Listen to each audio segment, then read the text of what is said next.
Monsoon session 2026 का आज जो है वो अंत हो गया। लोकसभा और राज्यसभा आज दोनों में आखिरी दिन थे मॉनसून सेशन इस साल के लिए।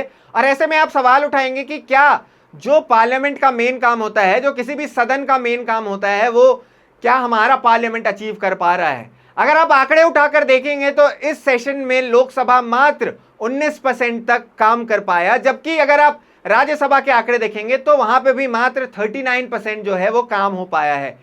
इसके बाद सवाल उठते हैं कि क्या हमारा जो सदन है वो सही से प्रॉपर तरीके से काम कर रहा है। अगर आप पिछले कुछ सालों के आंकड़ों को उठाकर देखेंगे तो ऑलरेडी हमारे जो नंबर ऑफ डेज हैं वो कम हो गए हैं, लेकिन अब जो हमारा परसेंटेज है वो भी धीरे धीरे कम होता हुआ दिखाई दे रहा है। और ऐसे में सदन के ऊपर सवाल उठ रहे हैं, सदन के में जो मौजूद हमारे एमपीज हैं उनके ऊपर सवाल उठ रहे हैं कि क्या वो सदन को सही तरीके से चलाने में कामयाब हो रहे हैं। दोस्तों, इसको और अच्छे तरीके से डिकोड करेंगे हम, और उसको देखने के लिए आप वीडियो के एंड तक जरूर बने रहिएगा।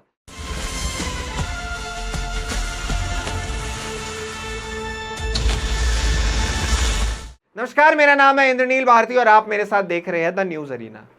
अब देखिए, हमने आपको आंकड़े बताए कि अभी तक लोकसभा मात्र 19% इस पूरे सेशन में फंक्शन कर पाया और राज्यसभा मात्र 39%, मतलब मात्र उससे 20% ज्यादा जो है फंक्शन कर पाया। आप रोज देखते, शुरुआत बहुत अच्छी हुई मॉनसून सेशन की। आप शुरू में जो 3-4 दिन थे उसमें लोग आते थे, बीजेपी के भी लोग आते थे, कांग्रेस के भी आते थे, ऑपोजिशन और गवर्नमेंट दोनों के लोग आते थे। उस टाइम पे कुछ बहस भी होती थी, चीज़ों पे डिस्कशंस भी होते थे। लेकिन धीरे धीरे जैसे जैसे समय चलता गया, आगे बढ़ता गया सेशन, वैसे ही लोगों का जो है आना जाना कम होता गया। वहां पे आरोप लगाते रह गए। आप देखिए, कांग्रेस और बाकी समेत ऑपोजिशन जो है बहुत सारे मामलों पे गवर्नमेंट को पकड़ कर रख रही थी। आप देखिए, वहां पे भी हर एक पार्टी की जो डिमांड थी वो अलग थी। कांग्रेस की जो डिमांड थी वो आपको पता है, अमित शाह जो होम मिनिस्टर हैं उनसे जवाबदेही के लिए बोल रहे थे कि वो जवाब दे कि बच्चों के ऊपर उन्होंने जो 20 जुलाई को किया था वो क्यों किया था। उसके बाद आप देखिए, जो समाजवादी पार्टी है उनका जो फोकस था वो पूरा का पूरा आप देखेंगे राम मंदिर में जो चोरी हुई थी उसके ऊपर था। वो इसी के ऊपर सवाल पूछते रहते थे।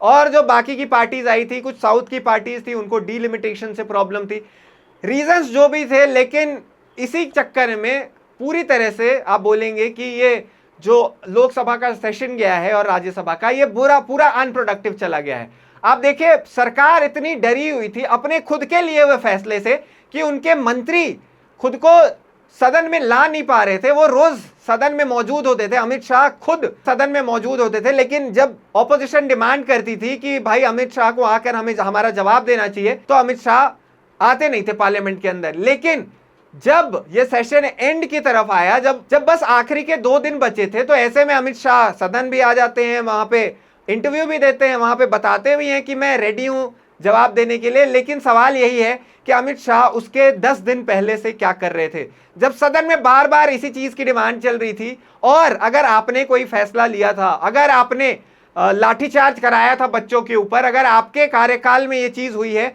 तो आपकी रिस्पॉन्सिबिलिटी होती है कि आप अगले दिन आकर सदन में जवाब दें कि आपने ये कदम क्यों उठाया था। और अगर आपने ये गलत नहीं भी किया था, आपके द्वारा किसी और ने कराई थी ये चीज, तो आपको उसके लिए भी आकर सदन में रिस्पॉन्सिबिलिटी लेनी पड़ेगी।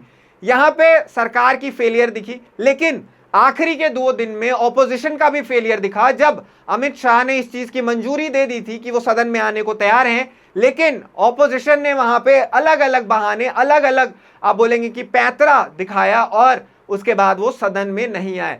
तो इससे पूरी तरह से आप बोलेंगे जो अफेक्ट हो रहा है वो आम इंसान अफेक्ट हो रहा है, आम नागरिक, हम आपके जैसे जो नागरिक है वो अफेक्ट हो रहे हैं, क्योंकि हमारे मतलब की जो बातें हैं वो सदन में डिस्कस नहीं हो पा रही।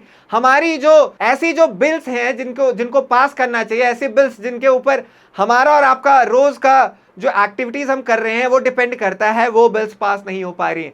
आपको बता दो, कुल मिलाकर इस पूरे सेशन में मात्र 12 बिल्स जो हैं वो पास हुए, और उन 12 बिल्स में से भी आपको बता दूं, एक बिल है ऐसा जो डिस्कस होकर पास हो पाया। बाकी के जो 12 बिल्स थे वो ऐसे ही पास हो गए बिना किसी डिस्कशंस के, क्योंकि उनके लिए सिंपल मेजॉरिटी चाहिए थी पार्लियामेंट में, तो ये बहुत आराम से कर लिया जो रूलिंग पार्टी है उसने। लेकिन अब देखें कि हालत किस तरह की है, हालत कितनी जर्जर है हमारे पार्लियामेंट की, कि पिछले जो भी जितना भी लंबा हमारा सेशन चला उसमें मात्र 12 बिल पास हो पाए, जबकि बहुत बड़े बड़े बिल जिसमें डिलिमिटेशन, वुमेन रिजर्वेशन, एफसीआरए समेत कितने अनेकों बिल थे जिनके हमारे लाइफ में, डे टू डे लाइफ में बहुत इंपैक्ट पड़ता है। अब मैं आपको एक और आंकड़ा बताता हूं जिसमें आपको बताऊंगा मैं पढ़कर कि एनडीए की सरकार के आने के बाद अभी तक क्या हिसाब रहा है और उन्होंने कितनी प्रोडक्टिविटी दिखाई है पार्लियामेंट में। अब आपको दोस्तों मैं बताता हूं कि 2014 में इस सरकार के आने के बाद कितना सदन फंक्शन कर पाया है। सबसे पहले मैं बताता हूं 2016 में जो विंटर सेशन हुआ था वो मात्र 16% फंक्शन कर पाया था, जब डिमोनेटाइजेशन को लेकर ऑपोजिशन ने बहुत ज्यादा फंक्शन करने नहीं दिया था पार्लियामेंट को। उसके बाद आप अभी के सेशन को देखें तो मात्र जो है यहाँ पे 19% फंक्शन हो पाया मॉनसून सेशन में, जहां पे सबसे ज्यादा जो सवाल उठे वो करंट पेपर लीक्स पे उठे और जो अमित शाह के ऊपर सवाल उठाया ऑपोजिशन ने, उसकी वजह से ये सेशन अच्छे से नहीं हो पाया। फिर 2018 में आप देखिए जो बजट सेशन हुआ था उसमें कावेरी डिस्प्यूट, आंध्र प्रदेश के स्टेटस और पीएनबी के फ्रॉड को लेकर मात्र 21% जो है सदन फंक्शन कर पाया था।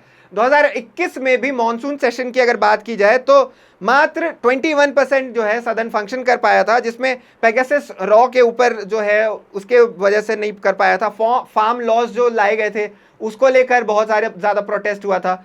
उसके अलावा आप देखें 2023 में जो बजट सेशन था वो मात्र 33% फंक्शन कर पाया था, जिसमें अदानी रिलेटेड इश्यूज की वजह से और राहुल गांधी के डिस्क्वालिफिकेशन को लेकर सदन अच्छे से फंक्शन नहीं कर पाया था। फिर 2015 के मॉनसून सेशन की बात की जाए तो वहां पे ललित मोदी का स्कैंडल जो आया था उसकी वजह से और व्यापम का जो घोटाला हुआ था उसकी वजह से मात्र 46% सदन जो है वो फंक्शन कर पाया था।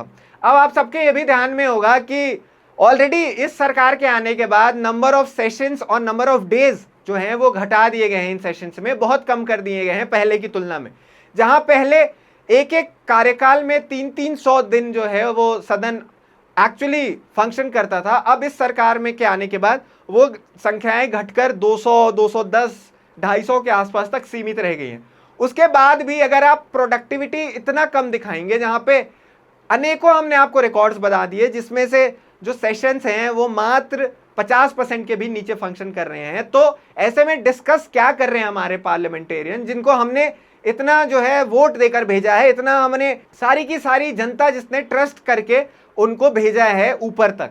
ऐसे में बहुत सारे सवाल उठते हैं। सवाल ऑफ कोर्स सरकार पे उठते हैं कि सरकार अगर कोई कदम उठाती है तो उसके जवाबदेही को वो तैयार क्यों नहीं होती। ऑपोजिशन पे भी सवाल उठते हैं कि वो किसी भी बात पे डिबेट या डिस्कशन करने को रेडी क्यों नहीं है।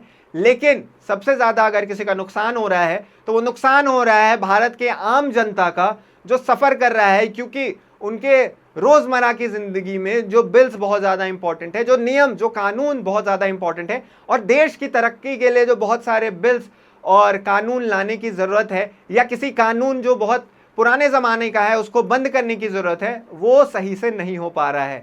आपकी क्या राय है दोस्तों? कमेंट सेक्शन में हमें जरूर बताएं कि ये जो पार्लियामेंट आप देख रहे हैं सेशंस इतने कम फंक्शन कर पा रहे हैं, इतने कम एक्टिव हैं, उसमें उसके लिए हमारी सरकार को और हमारी जनता को ऐसा क्या करना चाहिए कि इनकी प्रोडक्टिविटी जो है वो बढ़ पाए। अपनी राय हमें कमेंट सेक्शन में जरूर बताइएगा। और अगर आपको वीडियो पसंद आया दोस्तों तो वीडियो को लाइक करें, वीडियो को शेयर करें और सबसे जरूरी बात द न्यूज अरीना को सब्सक्राइब करें। फिलहाल के लिए मुझे दीजिए इजाजत और देखते रहिए द न्यूज अरीना को।